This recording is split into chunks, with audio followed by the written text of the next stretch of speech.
Hey, what happened to the ladder match? Wait, something happened to the ladder match? I've been kind of keeping a low profile the past week. Did some old school authority figure a la JJ Dillon or Bill Watts ban ladder matches? Basically, but not really. Like the match has just changed so much since it first came to America. I mean, now the ladder match is just completely different than what it was when Shawn Michaels and Razor Ramon first showed it to us at WrestleMania 10. I know that the first ladder match was in 1992 with Bret and Shawn, except it was on a VHS tape. And do you know how hard that was to find a VHS tape in 1993? It wasn't very easy.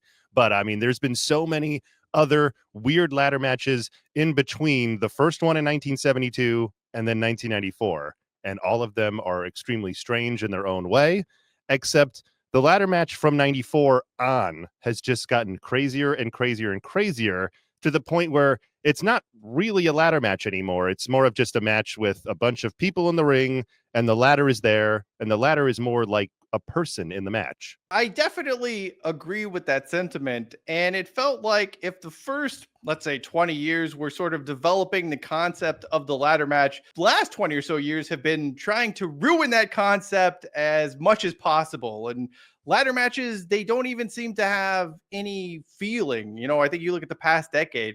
Ladder matches were like a blow off, or you were fighting for some really special stakes. Usually it would be money on a bag or was something else. But yeah, when you think about the modern ladder match and what's really happened from 2000 onward, it's less of a match and more of, I don't even know what exactly. So let's go back to the actual origins of the ladder match. The first ones that I've ever heard of that I can find anywhere are from Stampede, and the first one happened in 1972. Tor Kamata, if anyone knows who that name is, you might know if you watch some Memphis, against Dan Kroffat. They had the first one. The object of it was to grab a wad of money from the ceiling, except you couldn't see the wad of money, nor could you really see anybody climbing up past about 3 rungs of the ladder.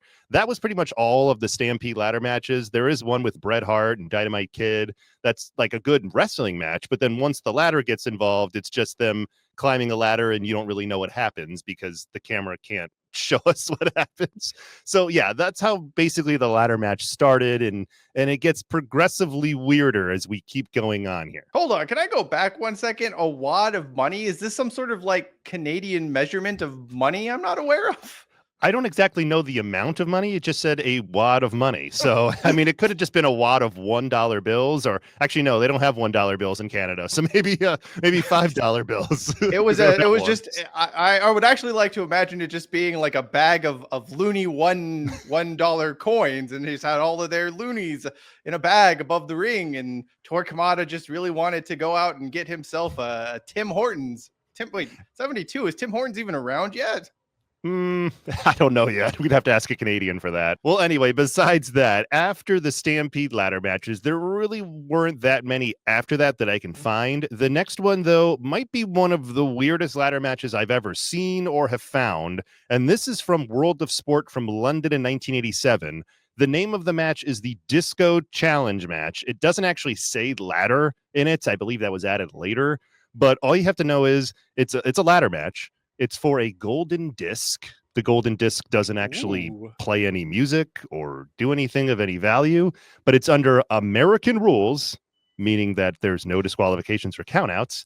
And then about 3 minutes in, the disco part starts. I love how American rules are that there are no rules. Total British pretentious, like we're just a bunch of heathens, and we, even though every American wrestling federation at this time did have rules, but that's like, oh no, indubitably old chap, like we're just going to have this American style match where there's no rules. And it's not like the no rules thing really did anything to the match. Really, all it was them just battling outside for maybe 5 seconds before coming back into the ring.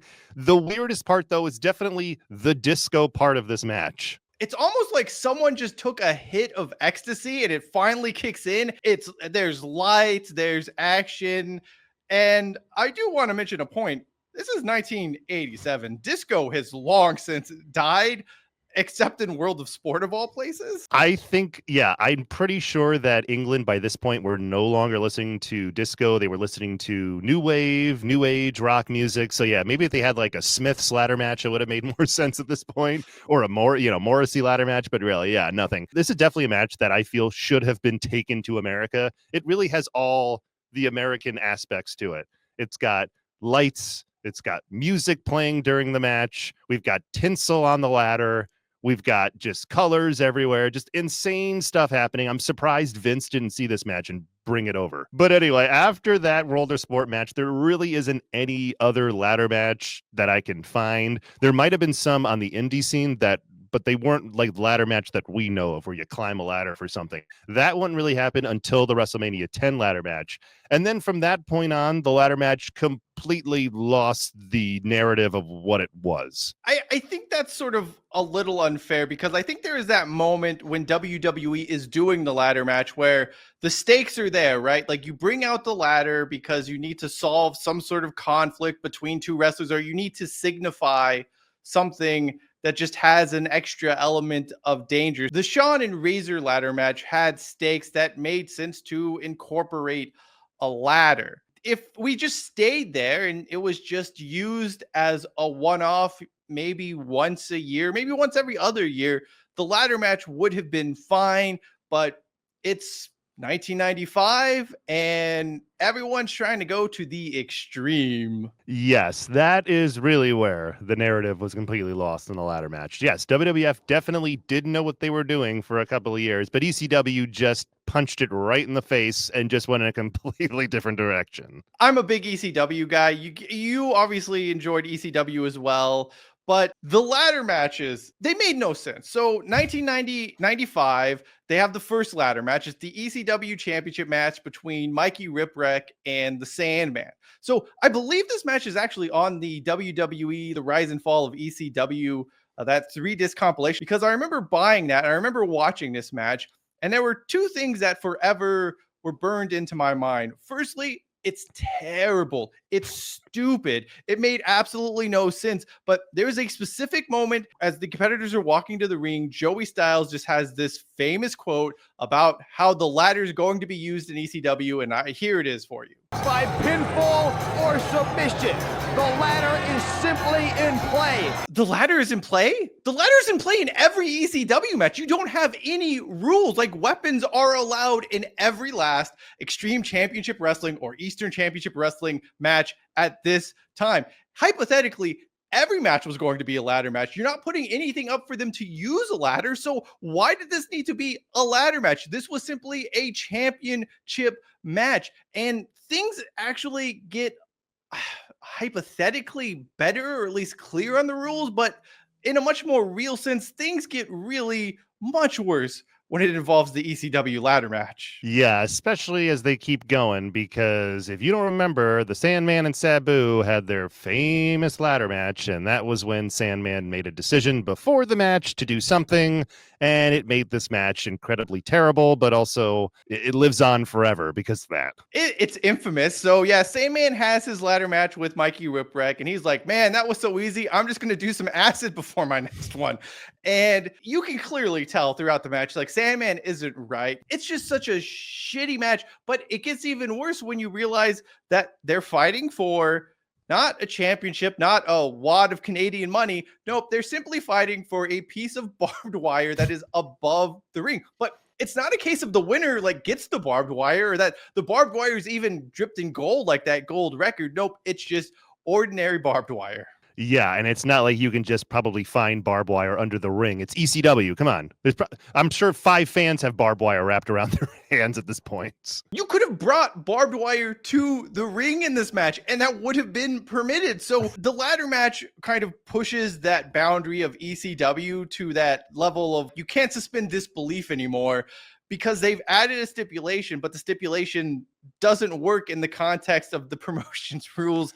And it gets worse. Every ladder match in ECW unequivocally sucked. You could have a ladder in every other match anyway. So it just defeated the purpose of it. And sadly, because ECW did some cool things with the ladder, it ends up seeping into other promotions as we progress from here. Yeah, especially WCW. So WCW's first ladder match was actually in 1996, or actually 97. That was Eddie Guerrero and Six, and that's actually a pretty good ladder match. It actually they do a ladder match. They only use a ladder as a weapon. They don't bring in other things.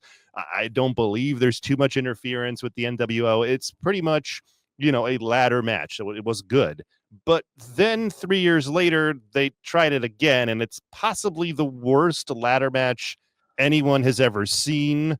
And it's on Monday Nitro. It's for the United States Championship. And when I announce who's in the match, you'll think, wow, that's actually like our star-studded match.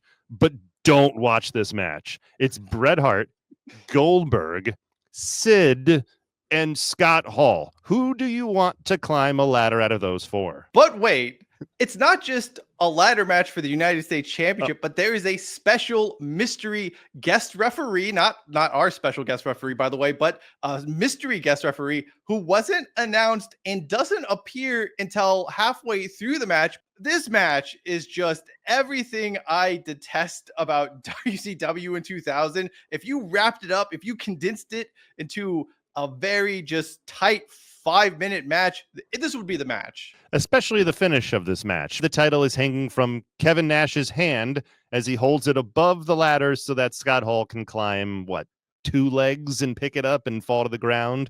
I mean, it's supposed to be funny and comedical at the end, but when you have Bret Hart, Goldberg, and Sid in the match, let's make this a comedy match. Maybe that would have even been funny had they not had Bret Hart climb the ladder, grab the championship, walk halfway down the ladder, and then somehow Kevin Nash just trips him, grabs the belt, pretends like he did nothing. Everyone just looks like such an idiot. Dude, you didn't need the ladder. What did the ladder add to this match if you're already going to have all of this other nonsense happening around the match? You could have just you could have screwed Bret Hart any other number of ways in the confines of a regular match. Also, by this point too, the United States title was basically nothing. Nobody cared about it. I don't even think we knew who was the champion going into this match. That was the whole joke of this match. But the ladder match gets crazier. It actually gets a little bit better as we go into 2000 because they do, I would say,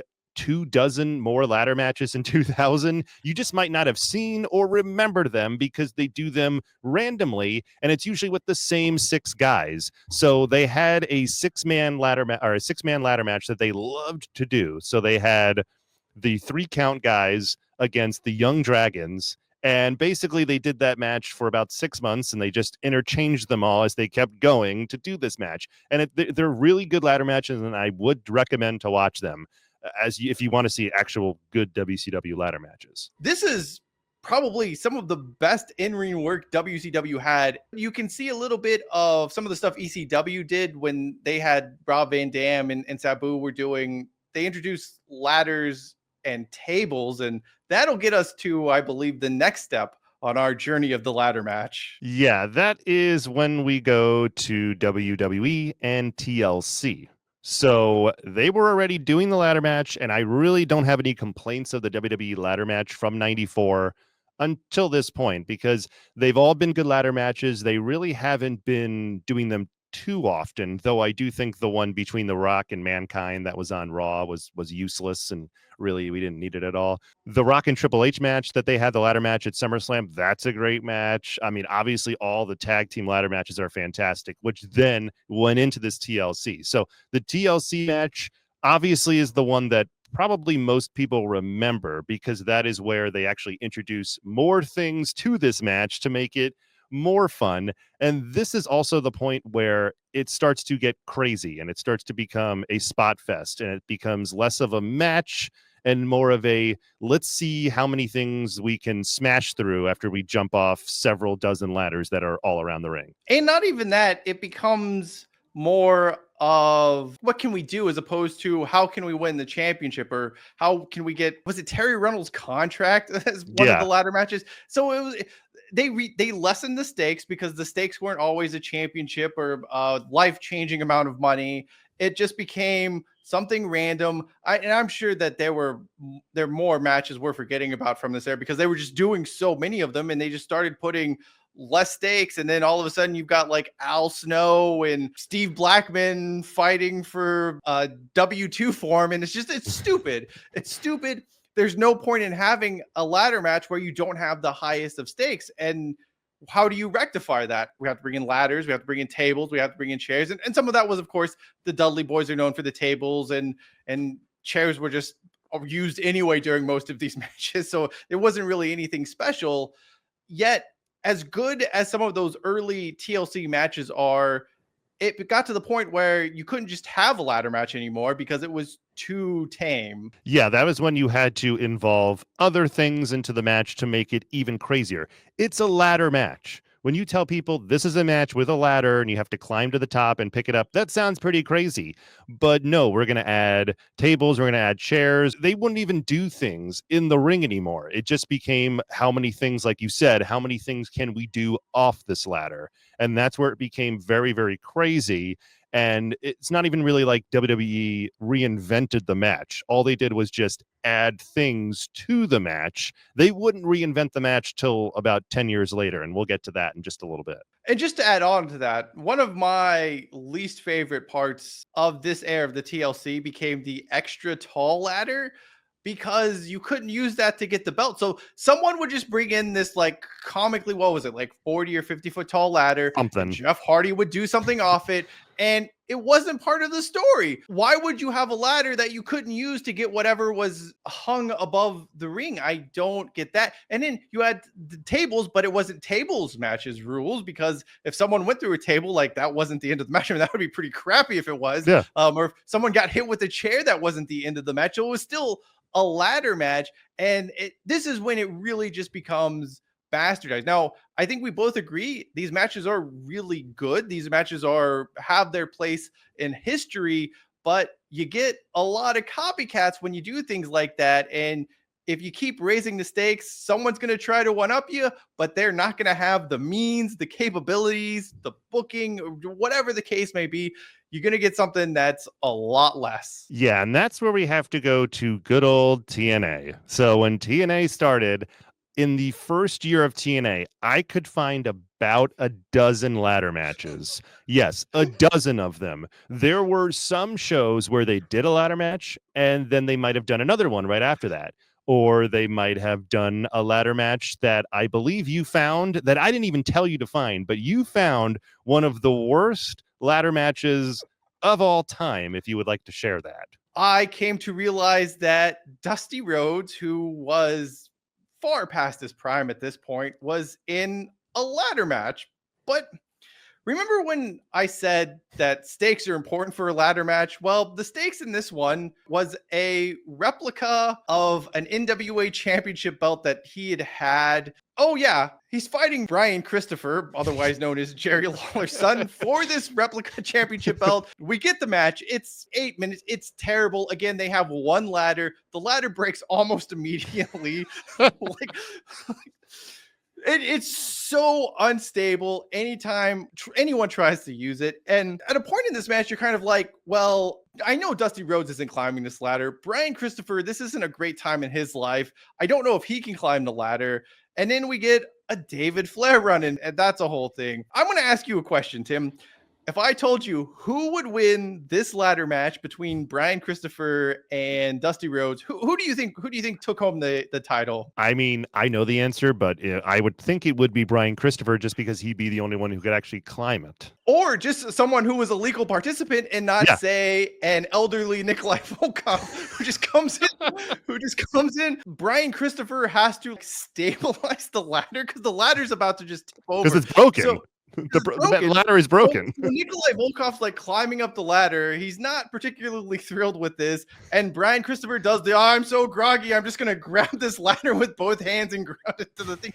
And it really devalues the ladder match when you have a match like this. And not only is it two people who shouldn't be in this type of match, but you have no stakes. And then it's not even won by a competitor in the match. It's it's lol TNA. Yeah, and I mean, TNA would do a few more of these ladder matches, but that is the one that's the strangest match of all time, mostly because Nikolai Volkov shows up out of nowhere. Like, that makes absolutely no sense. But so anyway, so they had a lot of those ladder matches for about the next 2 years before they would reinvent the ladder match. And by that, I mean doing King of the Mountain. So when King of the Mountain first came out, I remember watching TNA and thinking, a reverse ladder match. That could be interesting. At least they're trying something, That's really what I think most wrestling fans were looking for with a ladder match or with a gimmick match in general. We were looking for something new, or at least to reinvent it in any way possible. I mean, we reinvented the cage match by putting a cell in it. Okay, that's great. And then they reinvented it again by doing the Elimination Chamber. Well, TNA tried with the ladder match by doing the reverse ladder match, and that would have been good, except then they added a penalty box and pinfalls, and it just became 7 different matches in one, and it was confusing and everyone hated it. I take umbrage to calling King of the Mountain a reverse ladder match, because wouldn't a reverse ladder match be everyone starts on the top of the ladder and then grabs something off the ground? So they sort of marketed it as that reverse ladder match, but it wasn't really a reverse ladder match. But I appreciated the spirit of it. I think you and I both sort of saw they were trying. It was different. It wasn't fully fleshed out. I don't know why they didn't keep reiterating the idea. For whatever reason, they just did the first one and they were like, that's it. That's what we're going with. It could be better. Again, like you said, it was something different. It was something new. And in some ways, I kind of have an appreciation for King of the Mountain, even though it's not great, but it's interesting. It is definitely interesting. That's a good word for it. Because, yeah, it wasn't good by any. I don't think there's really been a King of the Mountain match that was like anyone saying you have to watch it. It's basically a match that you have to see just to see how it was actually done. Because it is kind of tough to explain the match where I'm explaining. Like, I just said it was a reverse ladder match, but it's not really a reverse ladder match because you still have to get the ladder from, I guess it was on the ramp, and you got to bring it to the stage. Then you have to pin somebody so that you can get the right to grab the belt and bring it up the ladder and then hang the belt, and then you'd be the winner.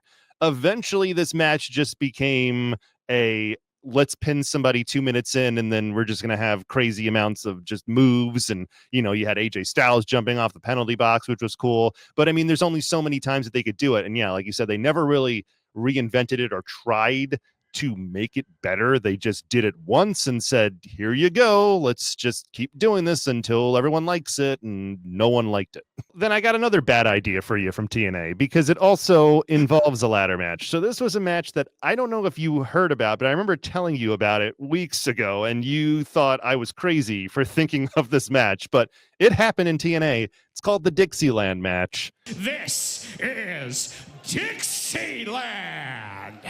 This was at a time where TNA was not watched by many people. It was pretty much getting kicked off of Spike TV at this point, and they were kind of in no man's land. So this was at the point where I don't even think they had a champion going into this match. So it was Magnus against Jeff Hardy. And so the match, they start inside of a cage. And you're wondering, where's the ladder? Don't worry, that comes up in a minute. So they start out in the cage. The cage part of the match is actually good. They actually have a good 10-minute cage match or so. But you have to get out of the cage.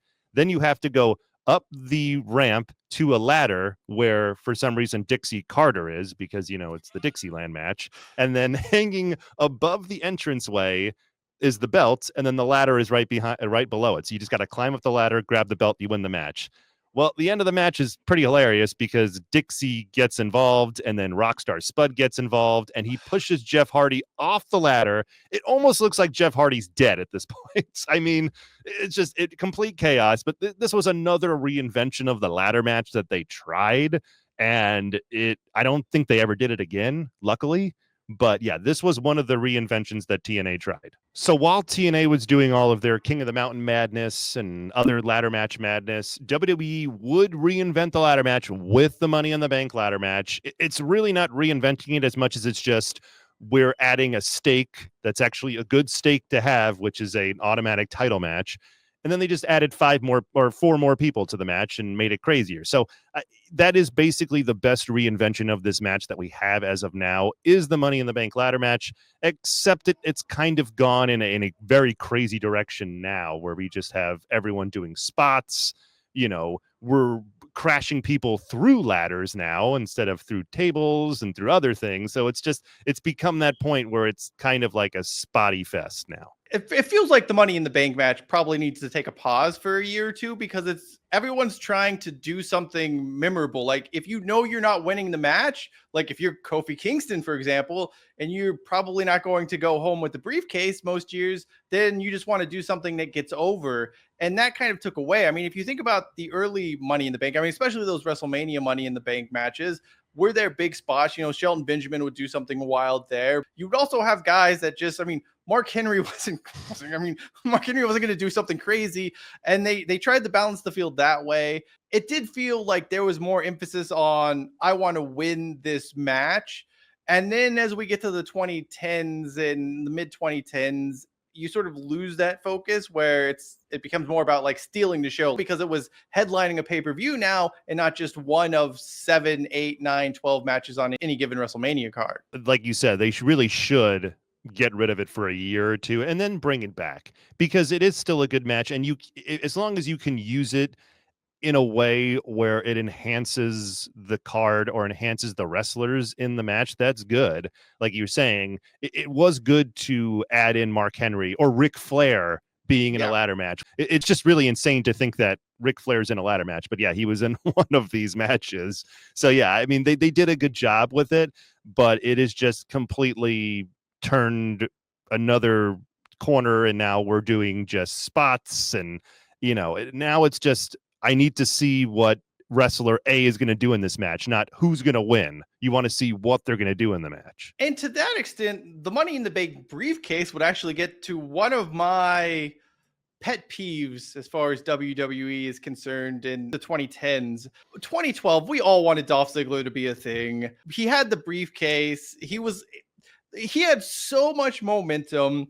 And then he gets put in a feud with John Cena towards the back end of 2012 going into 2013. It's the classic Vince, the feud that never ends. We're just going to have Dolph eat a bunch of pins, even though he's the Money in the Bank briefcase holder. So you've devalued that accomplishment to get over a guy who's already over.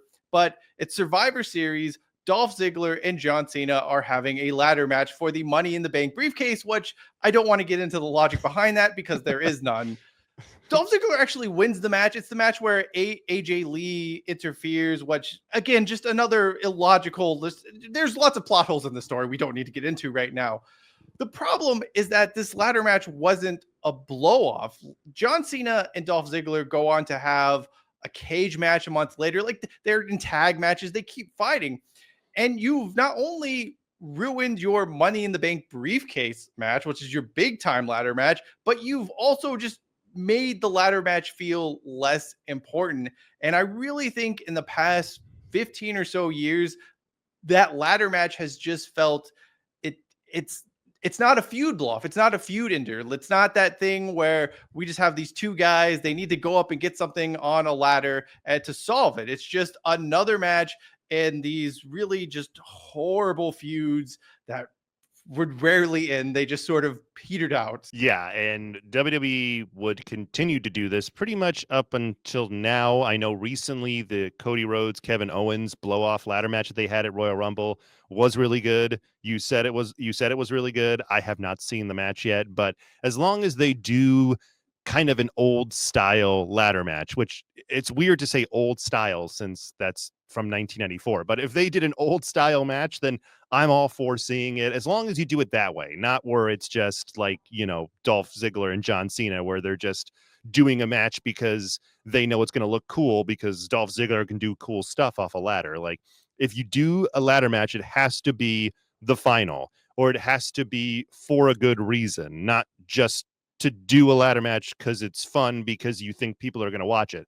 That's not what this match does anymore. I don't think people are going to be tuning in just because it's a ladder match. It's gotten to that point now. Especially in NXT, where NXT really just went on a binge of ladder matches, and they had a lot of competent wrestlers in 2015, 2016, 2017, that sort of era of NXT, they had guys who could do ladder matches. It was okay. They had some good ones. There were some not so great ones in there as well. But this next crop of NXT wrestlers, I don't think should be having ladder matches at this stage of their career. No, not at all. And a lot of them are extremely athletic. I mean, you have Olympic gymnasts, they could do anything in a ladder match. That's great. Should they be doing stuff? No. Well, I don't need to be seeing, some of these women who are 24 years old jumping off of ladders could potentially destroy their career for a ladder match that really it's not for anything. No one cares. They really just want to see the big moves now in this match. And anyone in NXT, they can do this match and it'll look cool, but